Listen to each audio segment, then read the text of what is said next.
and gentlemen, welcome back to another week of On the Guest List with Foxtrot and the Get Down, White Sox Dave and Dante. We have a very special guest this week. Formerly of AWOL Nation, we have Kenny Carkeet on the podcast. Kenny, how are you, buddy? I got demoted to guest. That's awesome. You fucking piece of shit. How are you, big guy? How's dad life? It's busy, man. It's good. It's incredibly rewarding and awesome. It is no sleep, and we are feeding machines. Every time I go to feed my fucking dogs, I'm like, God, everything in this fucking house needs food. I thought you were calling your kids dogs for a second. Yeah, well, I got worms and I got dogs, but no, they're good, man. I got 2 healthy babies that are just fucking mowing down food and waking up and laughing and giggling and having a good time. Have you listened to a single episode of this since you've been off? I've listened to a few. I've checked in on you guys to make sure you're holding down the fort. Do you know how much shit we've talked? There's no chance you have. I mean, I've seen the clips that you post up. You know what I mean? Oh no, there's way more than the clips. We've destroyed you in every episode. So that's how we've known you haven't listened, because if you did, you'd text us and be like, what the fuck? It's a good test. It's a good test. But also, you know, I don't care. So there we go. Yeah. He's back. On the bottom left-hand corner here, David Williams. Dave, how are you, buddy? I'm okay. That's all you got? Yeah, I'm okay. I got nothing. You want to talk about it?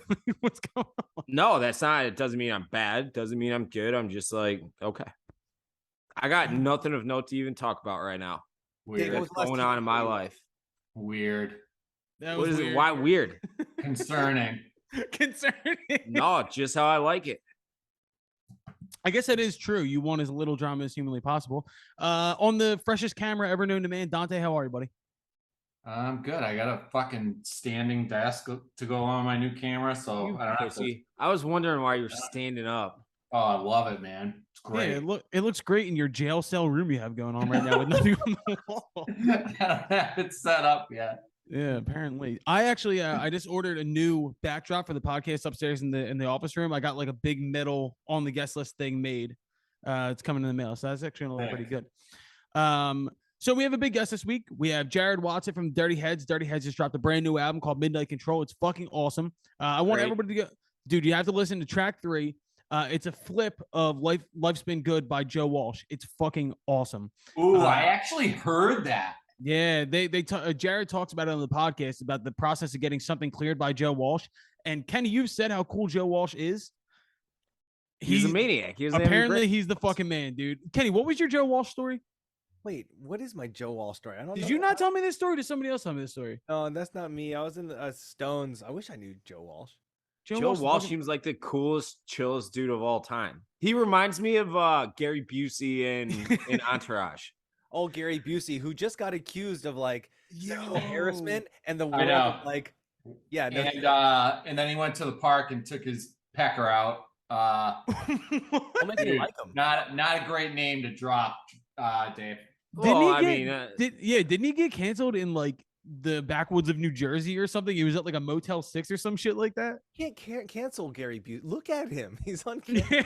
Yeah, if you don't expect I didn't know he got canceled, but it makes perfect sense that he got canceled. You don't even know where the fuck he is. God, I love his movies.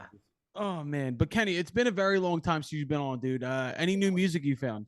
It has been a while. I see you guys been holding down the fort, getting fucking really good interviews. I missed both my friends, all Cameron Duddy and Jared Watson, but I'll text him later or not, you know. Well, there's been some news stories that have dropped since the last time you've been on. I'll read a few off.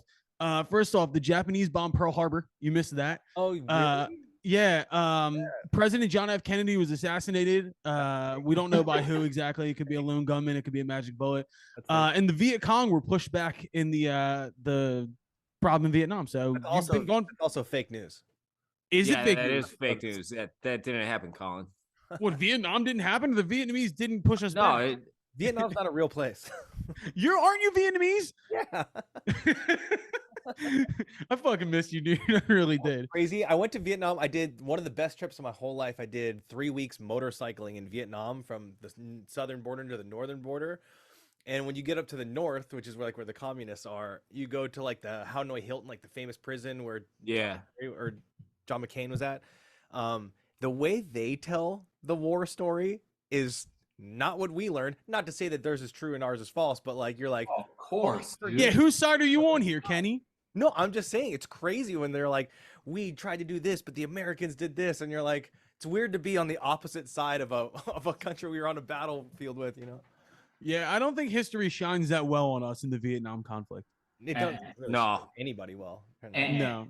Yeah, that was a rough Don't get one. Dante started. He's about to go down one. We're about to get into Dante's rabbit hole because the first thing I wanted to touch on before we get in the interview were the fucking VMAs. Now, me and Dante were having a conversation on Twitter about this, and Dante I posted being like, "Yo, the VMAs look fucking stupid," and Dante was like, "Oh, you mean the Illuminati?" And I said, "You want to talk Illuminati? We'll talk Illuminati." No, that's not how it went. You were talking about ass shaking robots and celebrity culture being weird. The guest list. You were talking about like the guest list and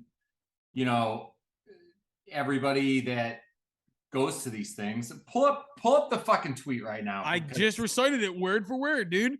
I said, if I've been checking out the highlights of the VMAs, and if I've learned anything from it, 1, ass shaking robot holograms are the future, and 2, celebrity culture freaks me the fuck out. And you commented and said, "Oh, the Illuminati," and I said, "You want to talk Illuminati? We'll talk Illuminati." Celebrity culture. Celebrity culture. Celebrity culture. Yeah. Dude, there was so much symbolism going on in the VMAs. Like, they're not even like trying to be discreet anymore. They're just throwing it in our face. Are there just like pyramids everywhere? Like, what did you see?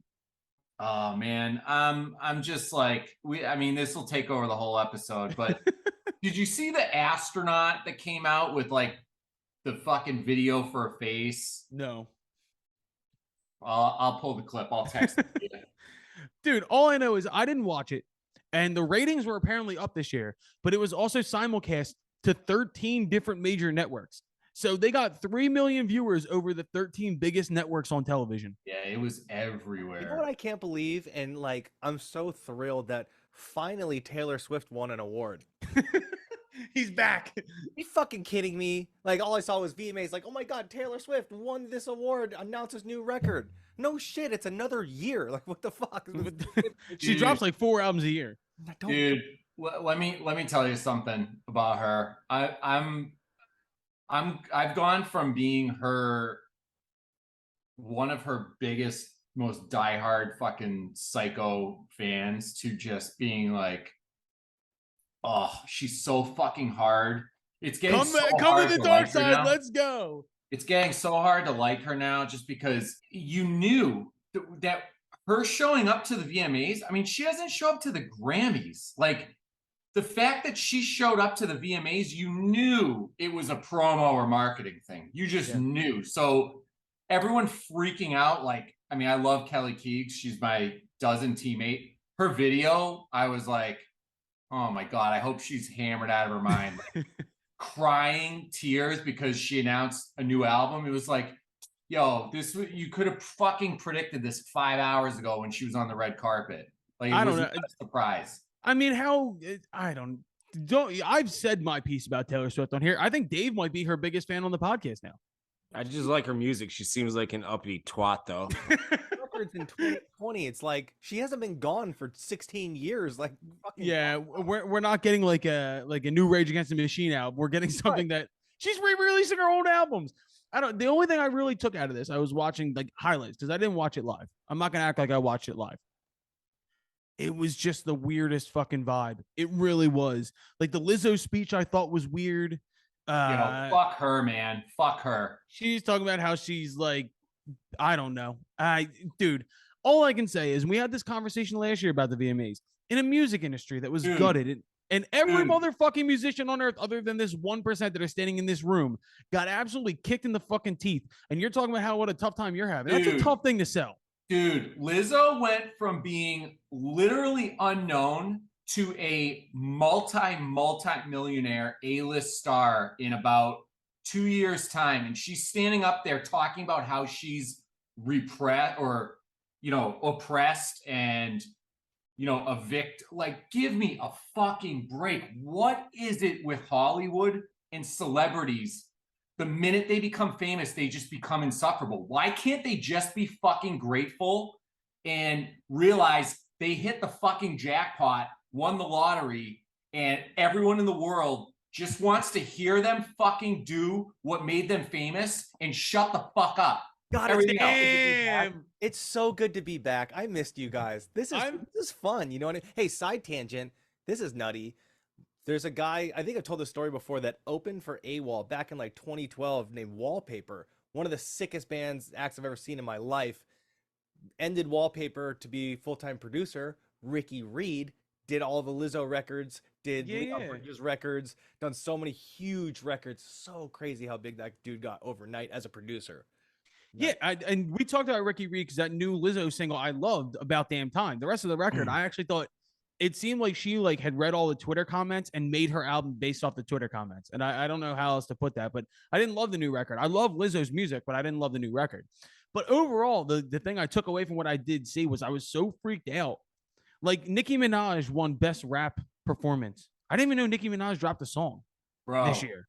Bro, again, because they gave her the Video Vanguard Award. It's MTV is just so fucking concocted and fabricated now. It's like embarrassing. Like seriously, you could just tell how they put this show together. They reached out to so and so. It was like they were booking like a festival. Honestly, they saw who was available, who would actually give them the time of day, who needed to plug something, who was pushing a new song. That's who they. I mean, it was pathetic. It was seriously pathetic. I kind of wish the Black Keys went after we had that whole conversation with Patrick Carney about playing the VMAs with Johnny Depp and Aerosmith. But I don't think that was going to happen this year. What's that? Because I haven't talked to you guys since all that shit went down. Jesus Christ, that was a month and a half ago. No, I know, but like I know you were there to like do an interview. Did he not do the interview because he was busy getting beaten by her? Was that the same night? Was that the same night? I don't know. I thought that was the same night. I've been meaning to bring that up. That's the homie, man. That's the homie. I think he listens to this podcast. He said he does. I didn't interview him. I don't know him. It's good to have Kenny back. That's tough, dude. Damn. Wow, dude. Posted Billy Corgan pictures every day for months. Shut up. Fuck him, dude.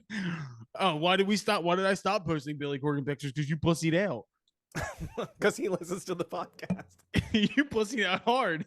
I got a text like, yo, you need to stop posting Billy Corgan pictures. He's gonna see this. I say we get Patrick Carney and Billy Corgan on at the same time.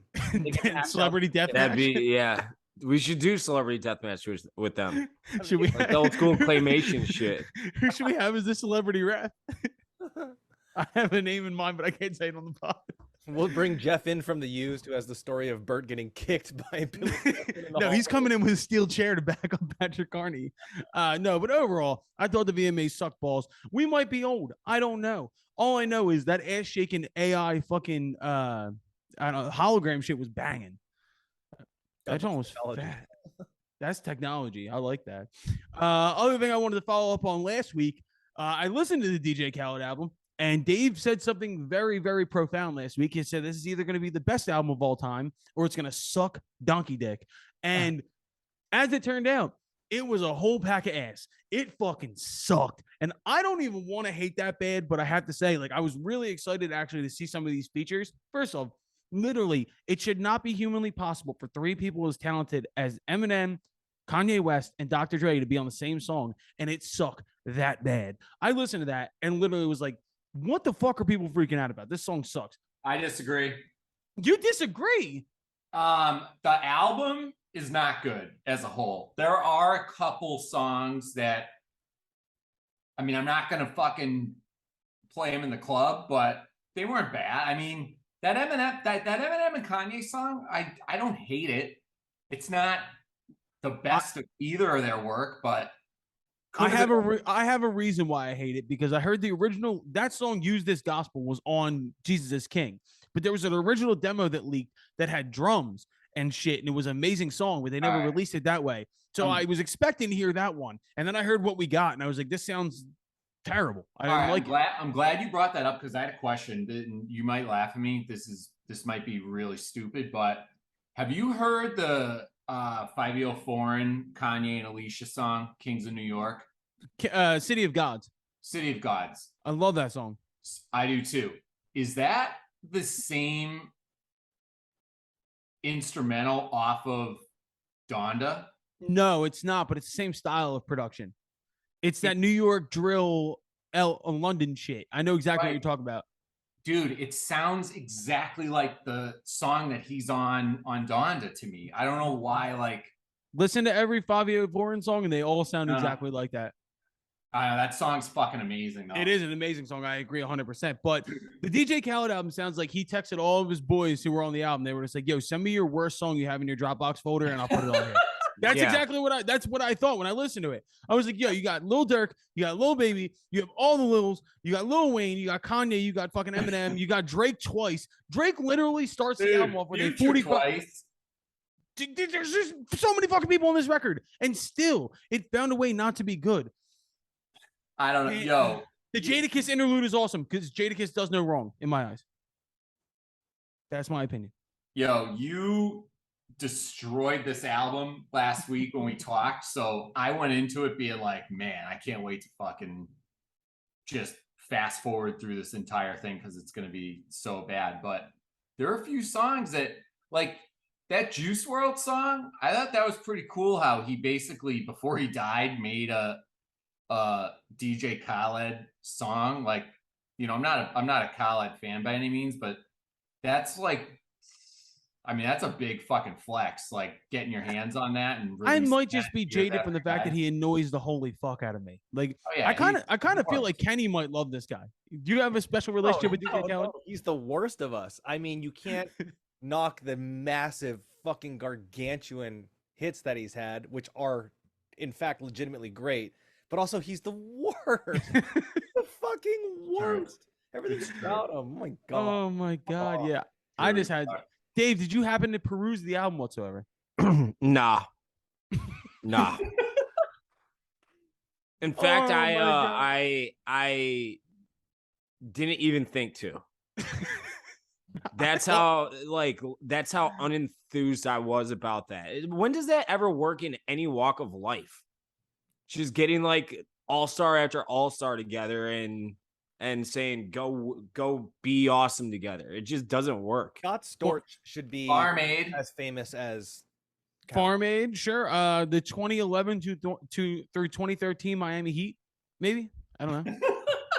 I mean, that's basketball. That doesn't count. No, we're on fire. We're on fire tonight, guys. We are. The fact that David is with no. No, he said nah. Nah. Do you want to talk about it, Dave? Something happened today? You just tired? No, nothing happened today. I said I'm okay. Oh man, I know. He sounds like every girlfriend ever. No, I already know these days. Dave had to record with Carl earlier today. That has nothing to do with it. That has nothing to do with anything. All right. Why do I have to be like good? I just because I know these moods and I know what puts you in these moods. There is no mood. It's a fucking Wednesday. Wednesday doesn't have a mood.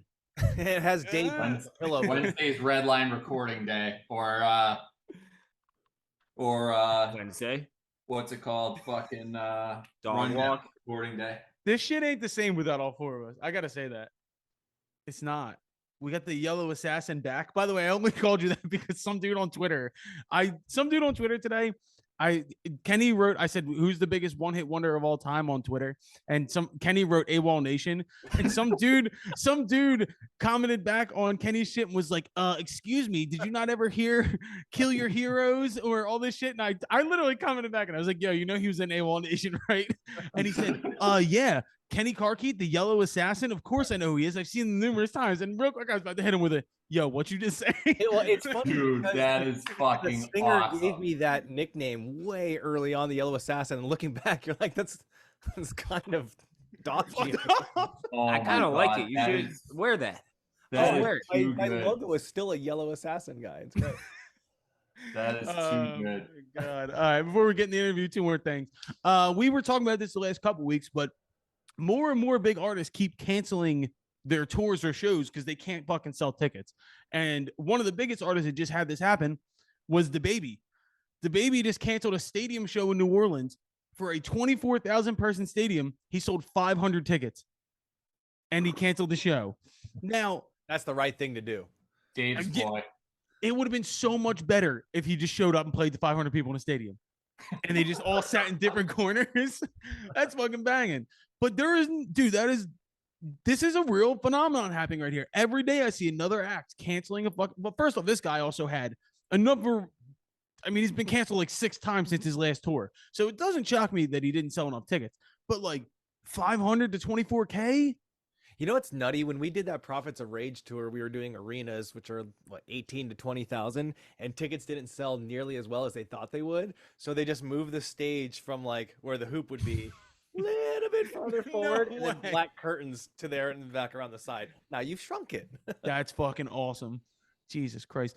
All right, Kenny and Dante, I can ask you both this. What's your worst go to a place and your turnout? Like you show up to a place and you're like, oh, this might be a good show. You show up and there's like fucking 10 people there. Kenny, I know I've had this happen before. Like it was that's happened to me. It had never happened in AWOL, which is because we made the band after the song got big. Right. So it was a weird, like, never had to do that. But like when we played in fitness, when we did Congo shows, I hate to kind of talk these B markets, they're kind of tough. We like played like Memphis or something, and there's like 4 people. But you know what? Like, honestly, because after, how do I explain it? When you've been touring for so long and you play huge shows and whatever, all this shit, sometimes those 4-person shows are the best shows you've ever played. Because you fucking hilarious, around, having fun, you're drunk as shit. Like, it's kind of a trip. Dude, Dante, you got one? Get fucked, Kenny. They're the worst. It is torture. It is mental fucking warfare. You're standing there like, what am I doing with my life? They are not fun at all. And I gotta side with Dante. I'll tell you what. You gotta make it fun, dude. I mean, you got platinum plaques. I don't, so maybe you enjoy fucking weird shit like that. But diamond. You're putting pressure on yourself that way. The thing is, remember my demeanor. Who fucking care? I don't care. It's easy not to give a fuck when you toured with the Rolling Stones, you dumb fuck. Us 4. I've done. Go. I know immediately my answer, and it's a tie between 2. Both were grand openings that I took like a fucking idiot because they were good paydays. And I was just like, oh, they're grand openings. How fucking, how dead can they be? So one of them ended up being at, I'm not going to name the place, but there's a place in Rosemont, which is like a little enclave in Chicago. And it was at this new bar. And dude, when I tell you it was a ghost town, it was me, the bartenders, and like 3 alcoholics sitting at the bar. Oh, that's fucking terrible. It was so fucking embarrassing, so sad. It's got to be tough. That was one. And then another one, this gigantic real estate developer in Chicago booked me for a new building they were opening. They had this pool, this rooftop pool.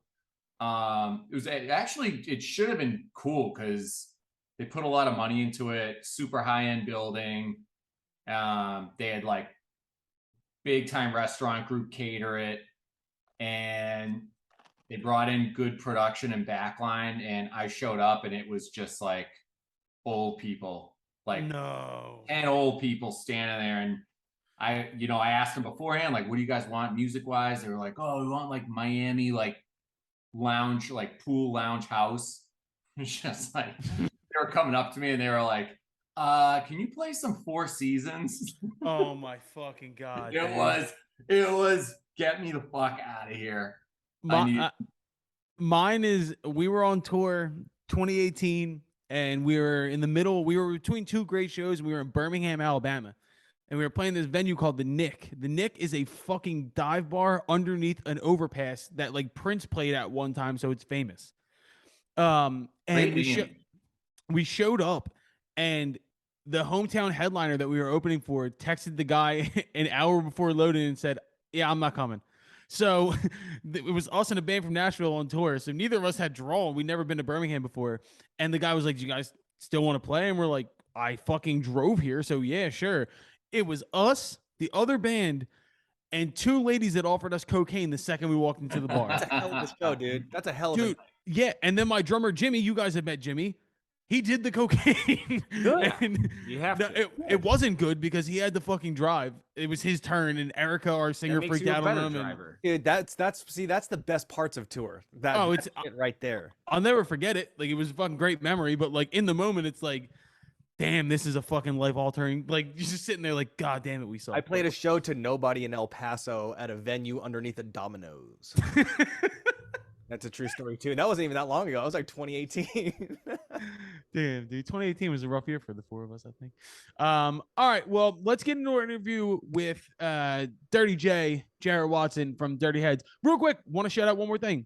Our boy Chris Shiflett and the Foo Fighters are playing their Taylor Hawkins tribute shows this week in London. So I just want to give a shout out to them. They posted a picture today, and it actually made me fucking sad because you can see on their faces, it's just like, this is fucking weird, right?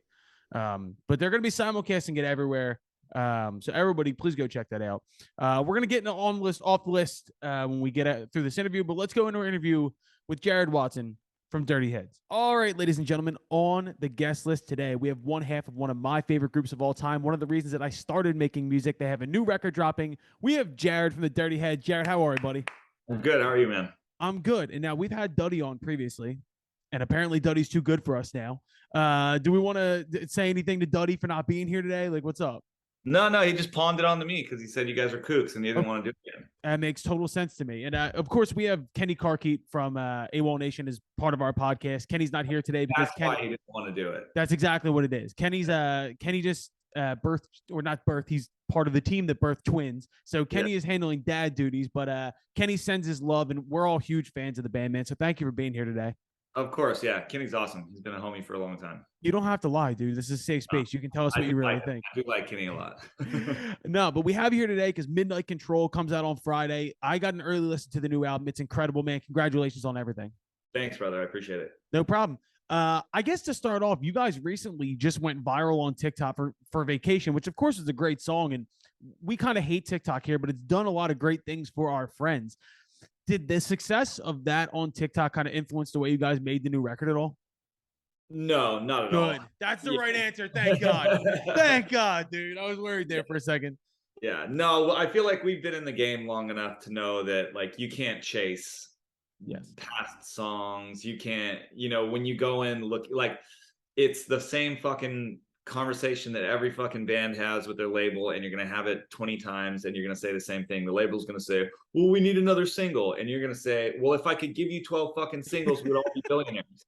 So guess what you do? You do what you did from the beginning that got you here, and we fucking go in and we write music that we like, that feels good at the time. And I never saw you guys as they chased. Was 4 years old. Vacation was 4 years old. So nobody knows, like, if there's any bands out there, sorry to go on a rant. No, this is what we're here for. Yeah. So like I've been told so many times, we need a new Lay Me Down. We need a new My Sweet Summer. We need a new this, blah, blah, blah. Like, okay, cool. Let me just go replicate that for you. And then we're going to replicate it. We're going to put it out. Nobody's going to give a fuck. Yep. Right? You can't just, there are great songwriters out there, right? But this whole idea that you can just spit out singles and bullshit, it's very frustrating. So then you give them a song like Vacation, because I'm sure we had that talk. Yep. When we put out Swim Team. Hey, we don't hear any singles. They say that every time. Every single time. You could give them a perfect album. We don't hear any singles. They just want to push you, whatever. Okay, you don't hear any singles. I don't know what to tell you. We put out Swim Team. 4 years goes by. It goes viral on TikTok organically. We have nothing to do with it. I don't even, at the time I didn't even have TikTok. And it's a 4-year-old song. So nobody has a crystal ball. No A&R, no head of the label, no manager, no band member. You don't fucking know. Yep. So all you can do is keep writing music that you like. It's so funny because we have so many people on here that say the same thing over and over again. And I've had friends of mine that have gone viral, that have done amazing things because of this app. But everybody says you can't fucking make your art for the app. It just so happened that this one thing resonated and worked there. But you guys from the beginning, and this is what I said before we started, I've been a fan for a long time. 2008, Any Port in a Storm was like high school into college for me. And I go as far back as to say, I saw you guys at the Croc Rock in Allentown, Pennsylvania. And during I got no time for y'all. You pulled my boy Bruce and my boy Dan up on stage, and they did the rap verse with you guys. And I will never forget that. I've been a fan since. I saw you guys at the Electric Factory in Philadelphia with fucking gym class heroes, where they were running around with a flag guy on stage. Yeah. I've loved you guys forever, and that's why I was so excited to have you on. And the fact that I got an early listen to a new Dirty Heads record still fucking blows my mind. Fuck yeah. But you guys have not changed the fact that you are who you are, and I've always loved that about you. And I mean, to me, like I followed you each step of the way from when you went a little more alt when you did the record at Sonic Ranch with yeah, it's gonna change. Yeah. Yes. Yeah. Kept going, and all this time I've been so excited to watch you guys grow and change and everything like that. But I feel like you guys are really getting into a zone now where it's like, okay, we are the Dirty Heads. This is our sound. You're gonna like it. You're not. Fuck you. This is our record. Is that how you feel? Yeah, you nailed it. You know, I think that just comes with experience, maturity. Like we've been doing it for like, you know, almost 20 years now. So you learn how to work with producers, you learn how to not kind of get walked over. I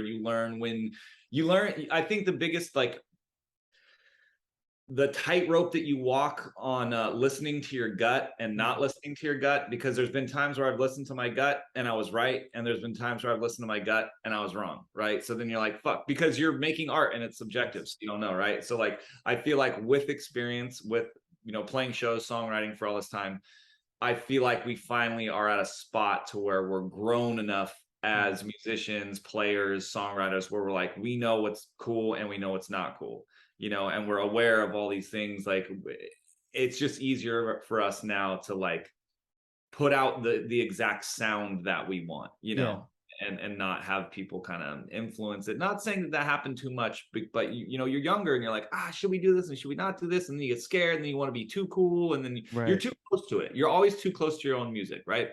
So you need to take a step back. So I feel like at this point, you're right. Like we're in a good spot where we know how to fucking get what we want, you know, and this is this album. And I'm not fluffing like people, but like, this is the best fucking album we've put out since. Everybody loves the first album, right? Of course. If you love the first album, I get it. It's magic. You found the band. I understand that time, that memory, all that. This for fucking sure is the tightest, no holes, no filler, and like, it's fucking stacked. This is, as a diehard Dirty Heads fan, my favorite record of yours since Cabin by the Sea, which was like, to me, I love the first record, but Cabin by the Sea, I have so many memories too. Like the Delta Funky Homo Sapien verse is always going to be stuck in my head. But I really love what you guys did on this record. And after getting the first listen, I think the one people are going to be most excited about, honestly, is the Joe Walsh flip. Dude, how did you get that cleared, first off? Dude, he was cool as fuck. Really? 24 hours. It took 24 hours. That shit usually takes weeks and lawyers and all this shit. And we got it to his lawyer. Our lawyer's friends with his lawyer. It got to his wife. It got to him. And within like 24 hours, I was like, how'd it get cleared? And they're like, Joe and his wife heard it, and they said it was cool. Everybody that we've talked to that has met Joe Walsh has said Joe Walsh is the fucking man. Did you try and get him on the track? We tried to get him in the music video. Yeah. Yeah, but I guess his daughter's a fan and shit, so it was cool. I remember when we talked to Duddy, which we did have Duddy on, there was two things from that I want to talk about, because he is your other half in this perspective. Yeah. And he said, I had asked him, because I love the collaborations that you guys do. And I said to him, if there's one person you haven't tapped into yet, who would you pick? And he said, Willie Nelson. Is there anybody right off the top of your head that you haven't gotten to lay something down with that you want to get in with? LP from Run the Jewels. Yeah. Oh, yes. Yeah. First off, did you hear the new it's Danger Mouse and Black Thought, and they just released a single? That's unfucking believable.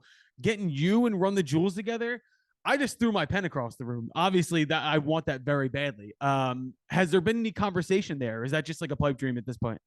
I mean, I never really like pushed it, because like I feel like you gotta like wait for the song, or you gotta wait for like the right timing, and like I feel like maybe after this album, or maybe like a certain song on this album, maybe something could happen, you know. Like, I don't think that LP would have looked at us as something he would have fucked with. Yeah, but after this album, I think he might, you know, because I'm such a bit like, I think he's probably the most slept on rapper alive. Like, agreed. People don't understand what he's done for the culture. People don't understand like his fucking career. People don't understand his wordplay. Like, he's in my top 5 of all time, and people like are like, huh? And I'm like, dude, people don't know Company Flow. People don't know about the Mr. Motherfucking Esquire 16. Like, okay, you're talking to a fellow rap nerd here, dude. We're speaking the same language here. Yeah. Company flow is fucking crazy. There's still like, I'm a big Lord of the Rings fan. I'm actually watching Lord of the Rings right now. I'm getting caught up for the new shit. Yeah. There was a VHS animated version of Lord of the Rings, and like my parents were big hippies, and we used to watch it all the time.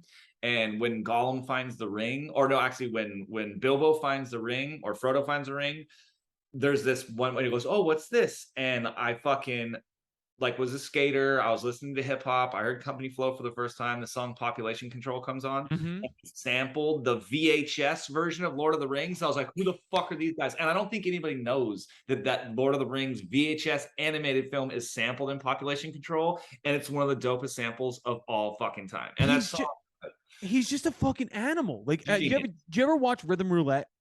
It's like a dude. Okay, so dive into this hole when you get done on this. Go on YouTube, Rhythm Roulette. It's put together by the Fader or something. It's some other hip hop blog. They take a producer, blindfold them, put them in a record store, and they have to pick 3 random vinyls, sample off that vinyl, and make a beat. And LPs is so fucking funny because he does not give a shit about what he's doing. He's like, this is stupid. He's like, my record player is broken. I'm about to smoke weed and make this beat. Maybe it's okay. And he makes this unbelievably hard beat. Saying that, like, I'm looking back to like Neighborhood and things off the first record that just like even if the same Smoke Rings, things like that off like the early shit that I would love to hear LP on.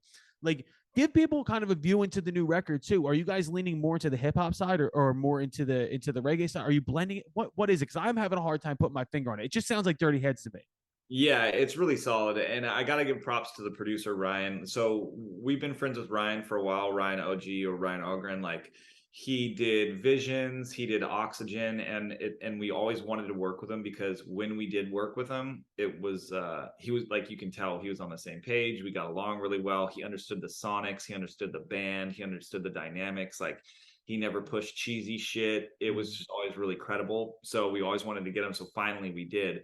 And I think between him and us and being able to steer him and him being able to push us and like all being on the same page, when you find that producer, that's when you really get magic, you know, when everybody's on the same fucking page. So, and also when we are playing shows, because we are such a live band, like that's first and foremost for us. That's how we got to where we're at, and we're going to continue doing that. Like, it doesn't, TikTok doesn't matter. Nope. I mean, all these things do, but in my mind, TikTok doesn't matter.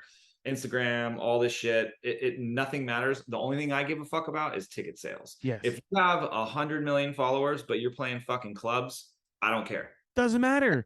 I don't care. If I have 0 followers and I'm playing fucking 2 nights sold out at fucking Red Rocks, cool. I'm happy as an artist. Dog, you're talking to, and I don't even mean to cut you off, but like the whole point of this podcast is, I'm a musician. I'm in a band called Foxtrot and the Get Down from Philadelphia. We were touring the country, everything, world shut down. I started the podcast, linked up with the guys from Barstool, and then we've built this, and Kenny for some fucking reason, we built this entire thing to give artists a place to come on and say, that shit's not real. Here's what is real. We're going to move forward in the industry through this. And you sound exactly, we were just on the tour bus with OAR filming with them last week. Yeah. The same conversation is a thread throughout. All that social media shit is great and everything, and it does things, but the number one thing is connecting with people in a live environment. Yeah. And that is Dirty Heads to me. You guys are a live band. Yeah, and I think like we obviously we grew up with that, right? So it's like some of these younger bands might not know the importance of live music, even if it goes to VR, right? So it's like if we start thinking future and like shows, people stop going to shows as much, and VR becomes a household thing where it's just everybody has a VR room, and it's like you're still going to need to. I don't think VR is going to be able to replicate the same feeling as a live show, right? Like it just won't. It might be cool as fuck because you can see the Dirty Heads in a fucking pirate ship underwater or whatever, you know, but like there is energy in the room that you cannot replicate from human beings being next to each other, like that electric, like, so I don't think it's ever going to go away. But so yeah, I'm just, if there's younger bands out there, like, you know, everybody's thinking about TikToks, reels, social fucking stupid fucking podcasts and stuff like that. Yeah, like And get out in front of your fans. Go to the merch booth afterwards. Like, do that grindy shit. And I don't care if I sound old or whatever. It doesn't fucking matter. You're touching, physically touching your fucking fans. Like, that is going to have a long lasting power. We want a long career and we want to end on the top. And I think like this album shows that we're getting better and better, which I think is super cool. And you talking about us kind of we've always tried to stay true to ourselves, right? You can put on a mask. I struggle with this forever. You can put on a mask. I can act a different way. I can dress a different way. There's been times where I'm like, man, I should dress like this. I should talk like this. I should do interviews like this. I should lie in my interviews, and it would probably help me out, right? Yep. I can't do it. I'd rather just slow and steady be myself and get to here than fucking get to here and lie and then come down here and then lie again and just like what's the biggest truth in the world is the fact that you can get places quicker by lying and being someone that you're not. Yeah. And I mean, we have this conversation on the podcast a lot about every band goes through their black and white pictures phase. Every band goes through their fucking, I wore my Nashville hat for a while when I was in Nashville a lot. Yeah. But there comes down to this point where if you want to actually sustain a career and you want to like kind of like feel more at peace with yourself, I think you got to just accept, look at my hat right now. I am a dickhead from Northeast Philadelphia. I will die a dickhead from Northeast Philadelphia. Yeah. And it's going to take me a little bit longer to get to where I got to go. Yeah. I'm taking the long way around because I still have to look at my friends. I still have to look at my wife. I remember coming home with the Nashville hat for the first time. My friend saying, dude, what the fuck is that thing? And me going, you just don't get it. You're not in the industry. You're not in the scene. You don't get it. I burnt that hat. I threw it in the fire for a cover art for a record. We all have to accept who we are, dude. We're essentially letting people watch us grow as human beings and figure shit out. And everybody does it. Look back at your high school pictures, look back at your middle school pictures, fashion, yep. You're into I look back and I'm like, are you fucking kidding me? Look at what I'm wearing in that Stand Tall video, bro. I let some stuff, come on, I'm wearing a scarf and a purple shirt. Would you say that's your worst? Because, dude, I love talking about this. The Nashville hat will always be my worst moment, no matter what I do from here on out. What was your worst trying to be somebody else moment as a musician? I think the cringiest shit was like the early days, like of where we were kind of getting like, or maybe not pressured, trying to be like a little bit more alt and less like truthful to who we were. Like, we were from Orange County. We were these fucking skater kids and these surfer kids, and that shit got played out to me so much because I was around it so much that I was like, I'm gonna be fashionable. I'm gonna wear a fucking scarf. You're gonna look like Jared Leto. Dude, it was fucking Lil Wayne. Yep. Lil Wayne wore that scarf on an award show, and Jared Leto wore that scarf. And I was like, I'm gonna wear this fucking Afghan fucking crazy scarf. And I'm like, what the fuck was I doing? And like, you go through all these dumb stages, and then you finally end back, and now I'm like, what am I dressing? I fucking wear hoodies. I wear fucking Dickies. I wear Vans. That's who I was. That's who I am now. And Duddy, the best thing about Duddy is he stayed straight the whole time. Oh yeah, I was gonna say Duddy's never. I don't think Duddy's ever changed his shirt or pants. He's literally like every 4 or 5 years he gets one black shirt, one pair of pants, and then he goes through it. But like, he's a cartoon character. And sometimes like, no, I want to do weird shit. I want to try this, and he's just like, no, I'm just sticking with that. I'm like, good man. So it's funny. You learn all that shit, and it's fun to look back but I think that fucking scarf on that show, it was brutal. But like, going back to where this rant started, our live show usually dictates what kind of album we're gonna be writing, the upcoming. And we noticed that we needed like a couple more up tempos. Like, we needed a couple more bangers. We needed something to follow Burn Slow. We needed something to follow Medusa. We needed something to follow Hip Hop Misfits. So, and also we just had done the Dave Cobb album, so it was really folky, not a lot of reggae. And so we were like, let's really try and blend that like heavier up tempo hip hop part of Dirty Heads with a little bit more reggae. So it's kind of down the middle of like hip hop and reggae, and like a little bit less folky. Your last record was Dave Cobb? Yeah. Shut the fuck up. What was that like? Bro, it was the fucking funnest thing we've ever done. And people are sleeping so hard on it. And I get it. It's a musician's album. Like, every musician that I know is like, yo, Supermoon's the best album that you've ever put out. I didn't know it was Dave Cobb. Yeah. And fans are like, oh, it was like pretty experimental. We sat in a room and did the whole entire thing live in a circle with Dave Cobb. Reel to reel in the RCA Studio fucking 1, like cigarette burns from fucking Johnny Cash on the couch. One of my favorite fucking records of all time. Half these records sitting behind me are Dave Cobb. The entire like mid 2000s Nashville era fucking Americana bust out was all Dave Cobb shit, dude. Yeah, he's a legend. He's cool as fuck. And like he, you know, there's so much cool shit that he just said that was like, I don't give a fuck about singles. When I stopped caring about singles is when I started getting singles and Grammys. I don't care about choruses. He's like, you guys keep calling this a chorus and you keep calling this a verse. I don't give a fuck what you're calling parts of these songs. I want 4 parts. I want 3 parts, and I want them to all be equally as good. He doesn't give a fuck. It doesn't care about radio. It doesn't care about this. He's like, I'm just here to make cool shit. And that's all that matters. And you're just like, you're so fucking dope. You know? He's got just a rack of Grammys behind him, you know? Well, here's a question for me as a fan, and also as someone who's obsessed with the process of the musical career, right? So looking back, you do Any Port in a Storm, you do Cabin by the Sea, and then you go for the alt switch up. And now that I've had this conversation with you, part of me wants to know, when you started to play bigger and bigger venues and you started to get more and more into that world, did that want you to expand that sound to a more stadium-esque sound when you went to that third record? Like, was that the impetus behind that? Or was that like record label pressure? Was that pressure on yourself? Like, because you guys have grown the sound and contracted the sound and brought it back out to where it is now. But like that mid-career era right there, was that more of like a playing off of where you were at the time?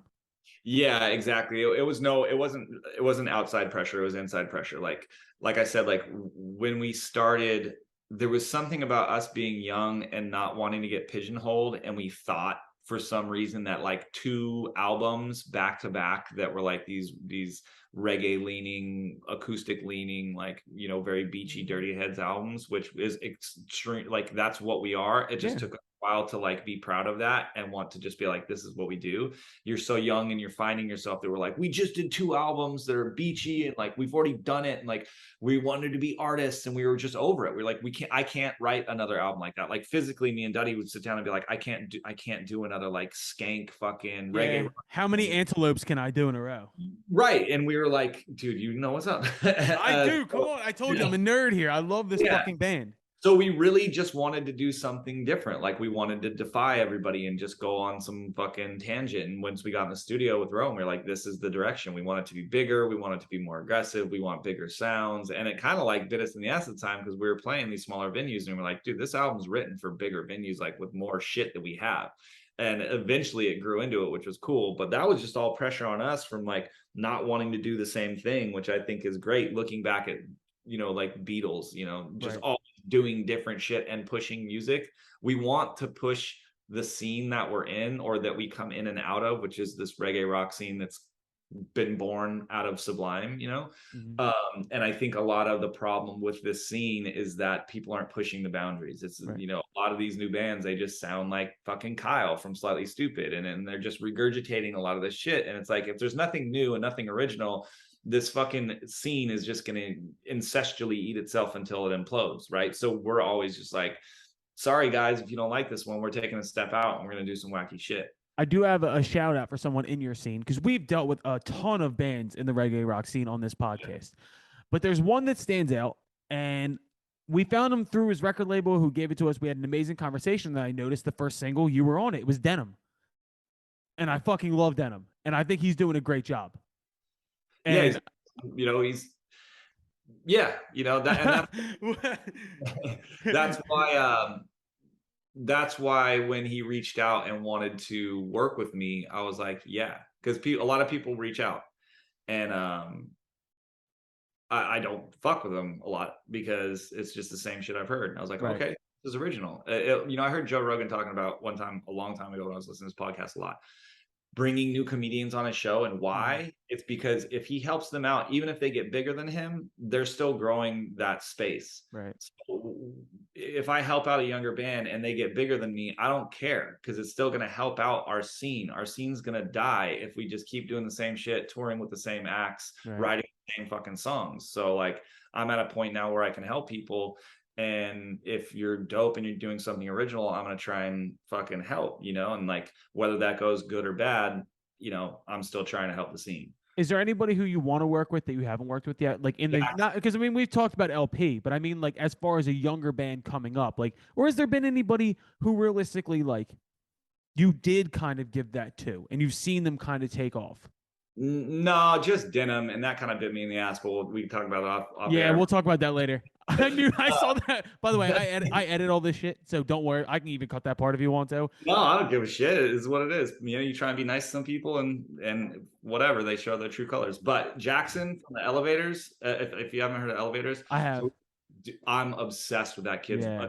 His voice is fucking fantastic. His attitude is fantastic. His songwriting is fantastic. Like I talked to him last night. We're sending each other fucking voice notes and song ideas. Like I'm getting in the studio with Jackson as soon as I can because they're doing something original. His voice is original, and I think he can bounce from Southern California reggae rock to some shit in Nashville. And yeah. Rush, you know, like he's just, there's something about that band that gets me excited because they don't just sound like everybody else, you know. Has there ever been a period where you kind of dried up creatively? Like where you felt like I can't get a song out of myself right now if I tried? No, I've never dried up. I've been more so scared. Like if I think it was actually after like it's never been a problem with getting shit out. It's what's the quality of this shit getting out? Is this getting repetitive?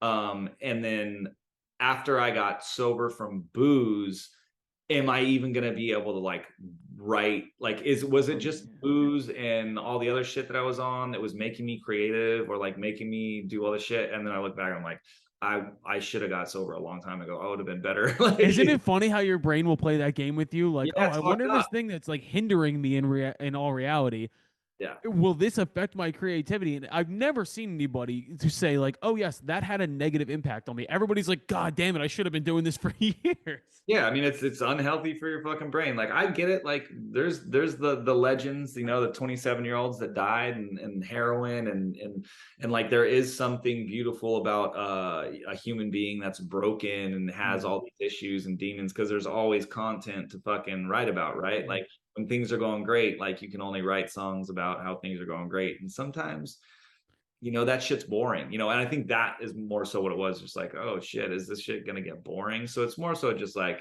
insecurities on myself of like, you know, is what I'm writing you know, quality? But I tell people a lot, like I really love playing shows. I do.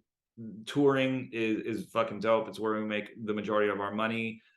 It's not hard. It's not hard physically. I miss my family, but like at this point in time, it's pretty comfortable, right? We have catering, you got a tour bus, like I work out, like if you stay healthy, it's dope. It's not hard. Is it my favorite part of the job? No. My favorite fucking part of the job is the studio. Creating fucking music and finishing a song in the studio brings me more joy than anything else in this world.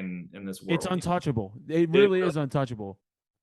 I just like, I wish from my perspective as someone who's still kind of climbing and going up and everything like that, I never have this moment in the studio where I'm like I'm always thinking about what it can do for me in a weird perspective. You know, I feel like young bands run into that all the time where it's like, this song's good, but like, how do we pitch it? Is it good enough? What will it do for us? And that fucking sucks. Like, I wish that I could sit back from time to time and just be like, this is a piece of art that I love so much. I think I'm getting there, but like in those early days, that was my thought process. Was like, that's really interesting. Yeah, no, that's shitty.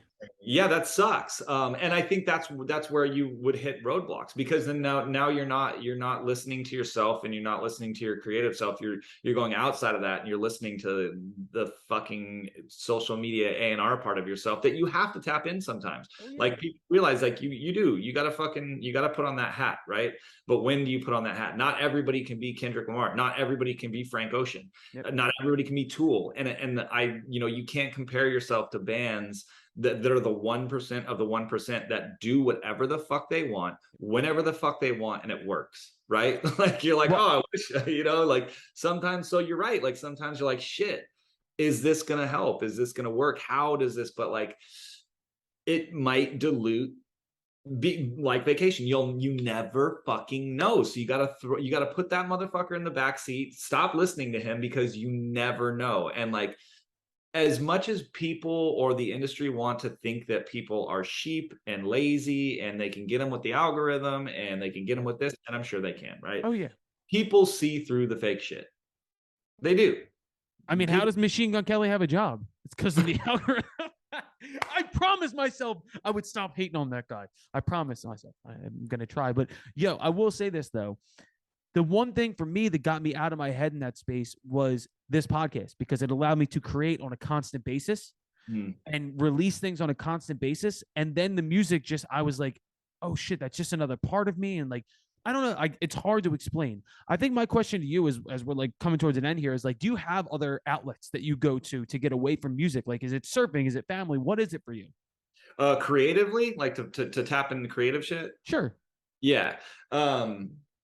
So the surfing, training, all that's just like for my mental health, just like my overall well-being. I think when it, and like I can't, it's funny, like I can't watch music documentaries. I rarely watch music like movies about musicians and shit, because it just gives me anxiety, because I just think about work. I don't have any of the plaques up in my house. I don't have any of the awards. They're all fucking hidden in the garage. I don't want to look at it, because if I walk by, I go fuck, and I immediately start thinking about work, right? So I have to like detach myself from that. But when I do need to tap into that, it really is just other musicians and movies and art. Like, I'm always on the hunt for like, well, being like a rapper and like having verses and like always looking for bars and metaphors. Like, even if it's conversational, like my friend says something funny, I'm like, I'm gonna write that down. My therapist said some shit the other day, I wrote it down. I see like a cool saying from a fucking old Western movie, I write it down. So like a lot of movies I get inspiration from. And then I don't listen to a lot of music that has lyrics until I feel like I do need like some sort of creative like refill. Like if like say we just finished this album and we're not writing anytime soon, I only listen to instrumentals. I only listen to lo-fi, old school jazz. Like I'm around it too much.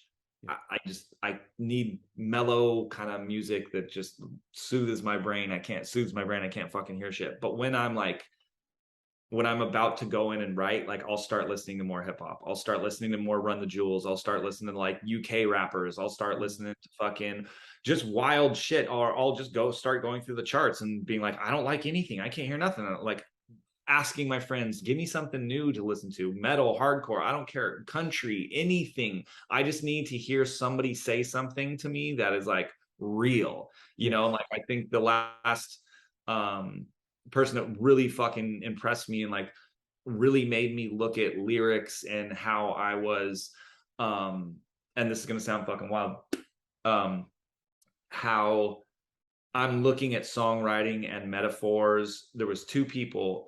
There's this guy Coulter Wall. He's just like his super voice. deep voiced fucking country guy. Johnny Cash fucking chewing glass and shit. It was like his storytelling and like how just in his fucking lane he was, you know. And then it was honestly Billie Eilish, where I was like, this little bitch is right. I was like, are you fucking kidding me with these lyrics? And I remember when Lorde came out too. I'm like, two of the most inspirational people to me when it came to songwritings were literally two 16-year-old girls. I didn't get Billie Eilish at first. I didn't. I can't lie. Like the person who made me understand Billie Eilish was Kenny. I was writing fucking songs at Kenny's house in LA. And he was asking me what I was into. And I was like, blah, blah, blah. And he was like, I've been listening to this Billie Eilish shit on repeat. And this was like beginning of 2020. And I was like, I can't get into it. And he said, give it a fucking chance. Because it is production wise, songwriting wise, wild as fuck. And I gave it a chance. She's a genius. I love it. Yeah, her and Lorde, they just it's actual poetry. And like I know that we aren't the band that people are going to for things like she writes, but you're impressed by what her and her brother are writing, or you're impressed by Lorde because of the words they're using, the way that they're doing it. And really for me, it's the pictures they're painting. Right. Like what world are they building? Can I see what they're talking about when I listen to music? And when I do, like when I find somebody like Run the Jewels or these two young women, I'm like, dude, I'm there. I can picture everything they're saying, and they're saying it. And this is the biggest hurdle and my favorite part of the fucking job. They're saying it without saying it. They're writing a love song that I haven't heard before. They're saying I love you without saying I love you. They're saying I'm hurt without saying I'm hurt. It really bothers me when I'm in a studio session and people are like, well, this is a song about like getting broken up with. Let's call it the breakup. No, like, do you know what I'm saying? Like, no. Well, people they need easy listening, and sometimes I don't fucking care. How do we write a breakup song without saying the word breakup, and almost without them even knowing it's about breaking up, unless they really fucking listen? Like, everything has been said. Everything's already been said. Every song has been written multiple times. So how do you tell a story again in an original way? And I fucking think that like Lorde, Billie Eilish, like they really came up. I was like, this is original shit. I think I'm just impressed with original shit. And there's nothing on the radio like that. There was nothing, you know, that sounded like those two artists at the time. And obviously, you know, when Run the Jewels came out with Killer Mike and LP, I was like, fuck, nothing in hip hop sounds like this. The stories they're telling, the production they have, the wordplay between Mike's wordplay and LP's wordplay, because it was dope because LP has such a unique cadence that is so unique to him, but Killer Mike was able to take his cadence and then make it Killer Mike's. And I was like, fuck. Because there's almost like, you know, Drake has like the Drake melodies. Yeah. LP has like the LP melody cadence, and it's weird. Killer Mike was able to like play off of it and do something original with it. And I just thought that was really fucking cool. And then Coulter Wall, I don't even listen to country, but that shit was just like, I'm there. I know what you're trying to do. You're transporting me to fucking the late 1800s, motherfucker. I want to roll cigarettes. I want to go buy a horse. I'm in a still. I'm just fucking drinking whiskey out of an old jug, dude. Jared, this has been fucking outstanding, dude, and I'm so glad we got to spend some time. I want to have you back on. We'd love to do something in person with you and Duddy at a show or something like that. We'll get together. Everyone, go listen to the new record. Jared, where can they find it? When's it dropping? Give them some info. It is dropping Friday in 4 fucking days on August 26th, 27th, I believe. So 4 days from now, this weekend it's dropping. dirtyheads.com, at dirtyheads across all socials. Midnight Control on all streaming fucking platforms. Go listen to it. I'll speak from my perspective. I've already heard the record. I fucking love it. I'm proud of you, dude. I've been a fan for a very long time, and I can't thank you enough for being here today. I appreciate that. That means a lot.